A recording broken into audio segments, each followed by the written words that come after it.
Hello. അപ്പം നമ്മൾ കുറച്ച് ചോക്ലേറ്റ് എടുത്തിട്ടുണ്ട്, അതുപോലെ തന്നെ നമ്മൾ സ്ട്രോബെറി വാങ്ങിയിട്ടുണ്ട് കേട്ടോ. അപ്പോൾ ചോക്ലേറ്റ് ഞങ്ങളിവിടെ വീട്ടിൽ തന്നെ ഉണ്ടാക്കിയതാണ്.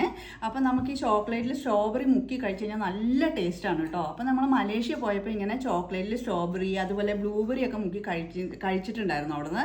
അപ്പോൾ നല്ല അസാധ്യമായിട്ടുള്ള ടേസ്റ്റാണ് കേട്ടോ. അപ്പോൾ ഞങ്ങൾ അന്ന് മുതൽ വിചാരിച്ചിരിക്കുകയായിരുന്നു നമുക്ക് വീട്ടിൽ വന്നിട്ട് ചോക്ലേറ്റ് നമുക്ക് വീട്ടിൽ തന്നെ ഉണ്ടാക്കാമല്ലോ. അപ്പോൾ കുറേ ഉണ്ടാക്കുകയും ചെയ്യാം, നമുക്ക് ഇഷ്ടത്തിന് ധാരാളമായിട്ട് കഴിക്കുകയും ചെയ്യാമല്ലോ. അപ്പോൾ ഞങ്ങൾ ഇന്നലെ ലുലുമാളി പോയപ്പോൾ സ്ട്രോബെറി വാങ്ങിയിട്ടുണ്ട്. നല്ല പഴുത്ത നല്ല മധുരമുള്ള സ്ട്രോബെറിയാണ് കേട്ടോ. അപ്പോൾ നമുക്കിത് ചോക്ലേറ്റ് മുക്കിയിട്ടൊന്ന് ട്രൈ ചെയ്ത് നോക്കാം. അപ്പോൾ നമുക്ക് ആദ്യത്തെ സിപ്പ് തന്നെ നമ്മുടെ ചിപ്പിക്കുട്ടിക്ക് കൊടുക്കാം. അപ്പോൾ അവളുടെ അഭിപ്രായം എങ്ങനെയാണെന്നൊക്കെ നമുക്ക് കാണാമല്ലോ.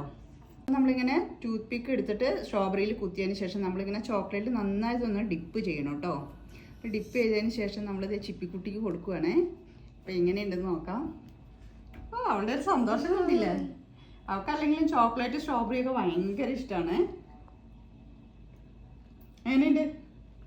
സൂപ്പർ. നമ്മൾ മലേഷ്യ കഴിച്ച പോലെ തന്നെ ഇല്ലേ? ചിപ്പി 2 പാക്കറ്റ് സ്ട്രോബെറി വാങ്ങിയതാണ്. ചിപ്പി ഇന്നലെ തന്നെ ഒരു പാക്കറ്റൊക്കെ കഴിച്ചിട്ടുണ്ടായിരുന്നു. പിന്നെ ഞാൻ ഇന്നലെ രാത്രി കുറച്ച് വൈകിട്ടാണ് ചോക്ലേറ്റ് ഒക്കെ ഉണ്ടാക്കി ഇന്നത് റെഡിയാക്കാമെന്ന് വിചാരിച്ചു. അപ്പോൾ എല്ലാവരും ഒന്ന് ട്രൈ ചെയ്ത് നോക്കണേ. Bye bye.